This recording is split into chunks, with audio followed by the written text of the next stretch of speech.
Olá pessoal, nessa semana nós iremos estudar pisos flexíveis. E eles têm esse nome porque a matéria-prima com a qual eles são feitos, ela é uma matéria-prima flexível. Então normalmente eles se configuram como mantas ou réguas, eles são maleáveis e eles se adaptam às formas.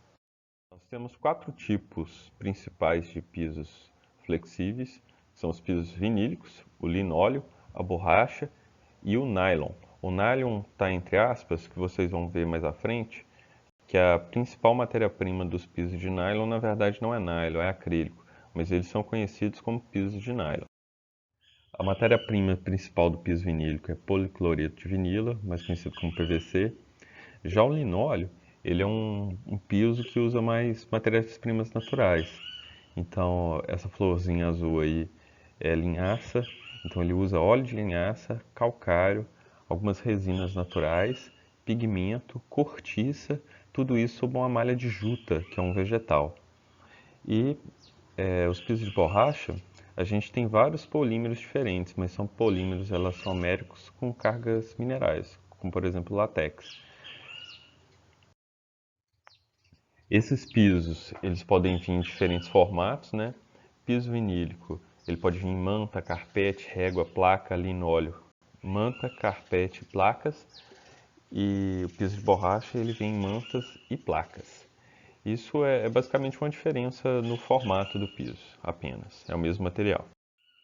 O piso vinílico, ele pode ser impresso com vários padrões diferentes, né? Colorações diferentes, inclusive imitando madeira.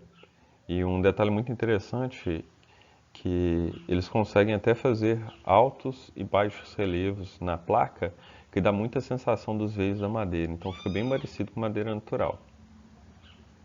E esse tipo de piso, inclusive, é um piso que é muito utilizado em academias, porque ele é mais resistente a impacto do que um piso cerâmico, por exemplo. E o piso vinílico, ele também pode ser cortado e a gente criar desenhos em loco. Como por exemplo essa foto aí, que ele tem um desenho bem interessante. Aqui é a aplicação dele numa cozinha, apesar que ele não é muito bom para áreas molhadas. E ele é muito utilizado também em quadras poliesportivas. Só que nesse caso, a junção entre uma placa e outra, ela deve ser soldada. E ele é soldado usando uma ferramenta especial que é bem similar a uma pistola de cola quente, só que num um tamanho um pouco maior. Essa pistola ela derrete um cordão vinílico. Esse cordão derretido, ele consegue soldar uma placa de piso vinílico na outra. E aí fica ideal para a prática de esportes, porque as placas não vão ficar soltando. Ela vai dar uma ideia de piso monolítico, como se fosse um plano só. Aqui mais uma aplicação de piso vinílico, em faixas, né, coloridas. Então dá para a gente brincar com esse piso, usar cores diferentes e criar estilos diferentes, padrões diferentes do que a gente acha só na loja. Existem algumas bases que não são adequadas para a gente instalar o piso vinílico diretamente em cima delas. Uma delas é cimento queimado. O cimento queimado ele é muito liso, o que atrapalha a aderência, e muitas vezes a gente aplica cera em cima do cimento queimado, que atrapalha mais ainda essa aderência, né? O piso ele fica muito liso, escorregadio, e a cola acaba não aderindo bem. Qualquer tipo de piso de madeira, taco, tábua corrida, laminado, carpete, isso tudo tem que ser removido. Eles têm que ser removidos, a gente faz uma nova base e depois a gente assenta. E revestimentos cerâmicos também, em que as juntas de rejunte, as juntas de dilatação, que é o espaço do rejunte, com um rejunte maior que 3 milímetros. Como ele é um piso resiliente, ele se deforma, ele se adapta às formas, ele o piso, se essa junta for maior do que 3 milímetros, ele vai ficar todo marcado. Então não é legal. Mas dá pra gente tratar. E como que a gente trata? A gente pode passar uma resina cobrindo uma resina específica para assentamento de piso vinílico, né? Ela é específica para esse fim, para regularização da superfície, do substrato. A gente aplica ela, ela tampa essas frestas do rejunte e depois a gente aplica o piso. Duas coisas importantes que a gente tem que levar em consideração no assentamento de piso vinílico. Piso vinílico não é adequado para ambiente externo. O tipo de cola que a gente usa, tem duas colas que a gente pode usar, mas nenhuma das duas resiste muito bem em contato com água. Então a gente não pode usar ele nem em ambientes molhados, por exemplo, um banheiro, uma área de serviço. Cozinha, em certos casos, até é permitido, mas desde que a gente não lave a cozinha como é um costume aqui no Brasil. A cola não resiste, as placas acabam se soltando. E um outro detalhe muito importante, que o vinil ele se dilata muito em função da temperatura. Então, antes da gente assentar o piso, quando ele chegar no ambiente, a gente tem que tirar ele fora da caixa, deixar ele em cima do local plano, pode ser o próprio piso, o próprio contrapiso, e deixar ele lá por 24 horas para ele se aclimatar.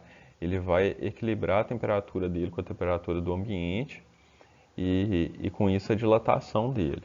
Que pode ser que se a gente acabou de chegar com o piso e já instalou ele, pode ser que a temperatura está um pouco diferente, o lugar onde que ele foi transportado, onde que ele estava um pouco mais quente, e se a gente instalar ele, depois de instalar ele pode ter uma retração. Então é muito importante a gente deixar ele por 24 horas no ambiente para ele equilibrar a temperatura dele com a temperatura do ambiente. Começando a instalar, nós temos que considerar que esse piso, como eu falei anteriormente, ele é um piso resiliente. Então ele se adapta a qualquer irregularidade que tiver no piso. As irregularidades aceitáveis são de até 1 milímetro. Então qualquer irregularidade maior que 1 milímetro ela vai aparecer depois do piso acabado. Então a gente tem que evitar isso. Se for necessário, a gente até refaz a base por causa dessas imperfeições. Ele também deve estar livre de sujeira, graxa ou óleo. E outra coisa importante, como eu disse, ele não se dá bem com umidade. Então, antes da gente instalar, a gente tem que fazer um teste de umidade. A gente cola uns pedaços de plástico ou então a própria placa de piso com fita adesiva e deixa ele por um tempo. Alguns fabricantes indicam que esse tempo seja 24 horas, outros indicam que seja 48 horas.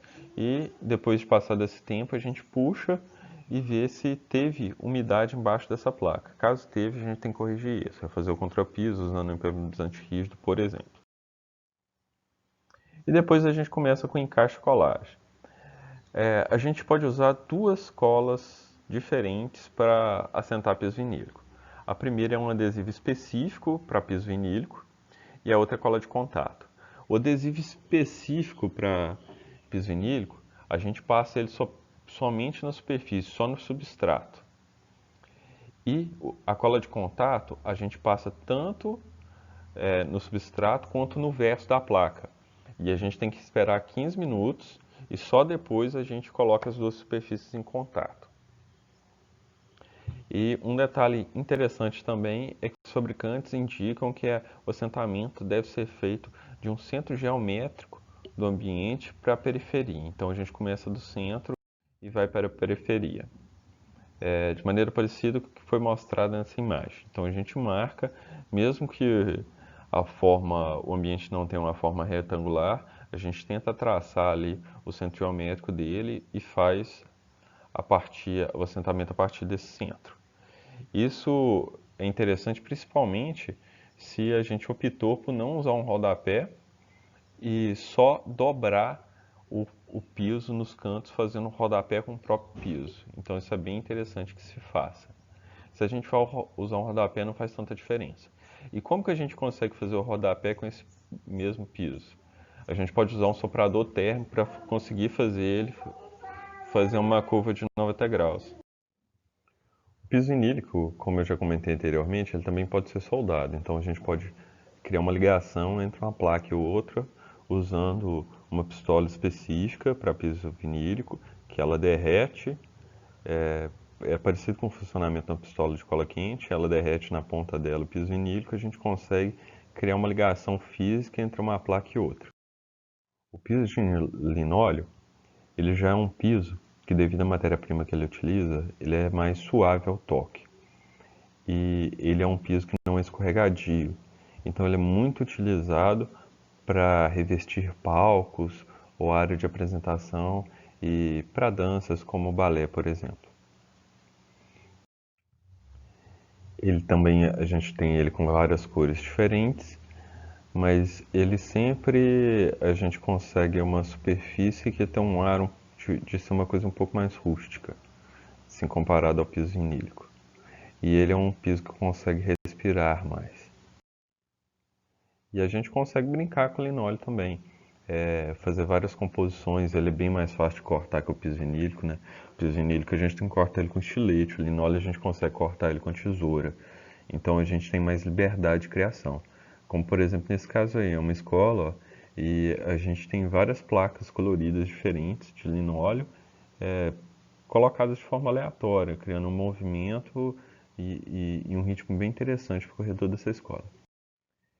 Aqui é a aplicação dele numa área que parece ser um local de escritório, né? E de uma cor só, que também dá uma ideia de piso monolítico. E ele tem um brilho mais acetinado, ele não tem um brilho tão intenso. Aqui eu realmente não sei qual foi a intenção do projetista, mas eu acho que era para criar um ambiente mais lúdico, né? Embora ele não use cores que são cores familiares para criança, mas ele foi todo revestido com linóleo e dá muito essa ideia de uma coisa sólida e monolítica, né? A gente não consegue ver as emendas do piso. Isso aqui numa loja, ó, a liberdade de criação que o linóleo permite. Então, eles criaram faixas pretas sobre um piso branco, criando um desenho bem interessante e dá um ar mais moderno para essa loja. Aqui uma sala de reuniões, né? Uma cor só. O linóleo ele também é um piso resiliente. Então quando a gente for instalar o linóleo, a gente tem que ter muito cuidado com a superfície. Então ele deve estar seco e homogêneo. Qualquer imperfeição que tiver no piso de baixo, ele vai aparecer no piso acabado revestido com linóleo.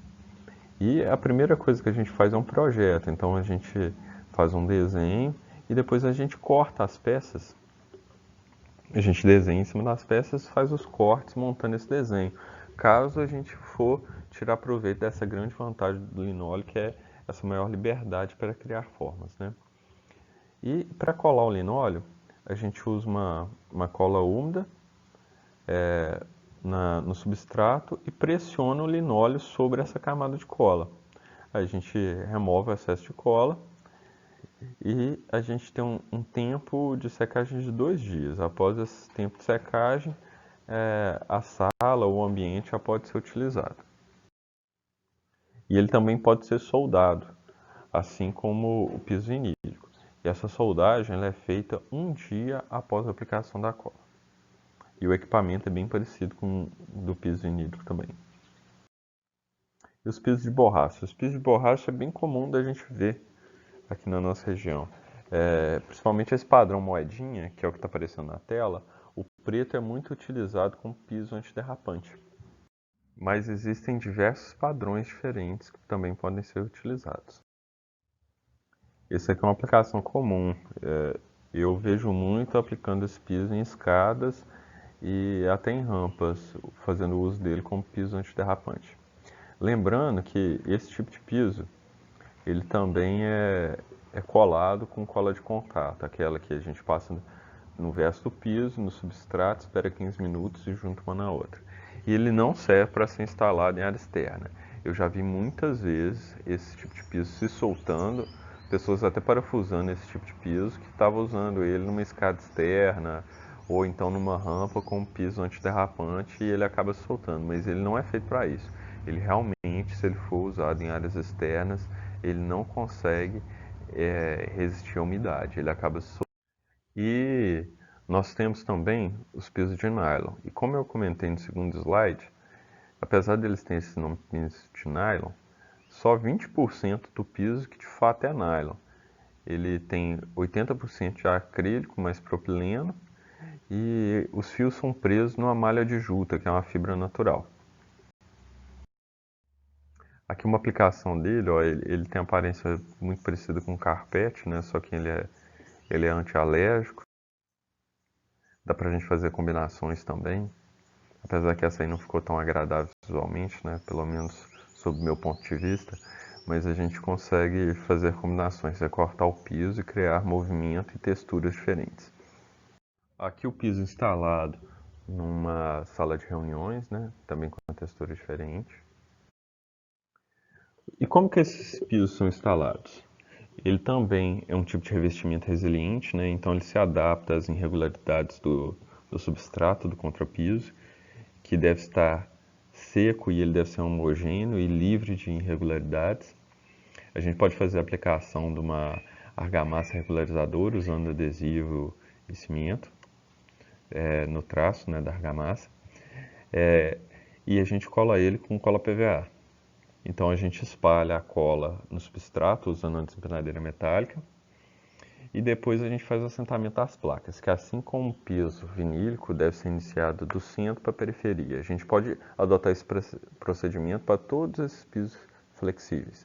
E na hora que chegar no limite da parede, a gente recorta as sobras. Era isso que eu tinha passado para vocês sobre pisos flexíveis. Uma boa semana de estudo e qualquer dúvida eu estou à disposição no fórum de dúvidas, pelo WhatsApp e pelo e-mail. Um abraço a todos.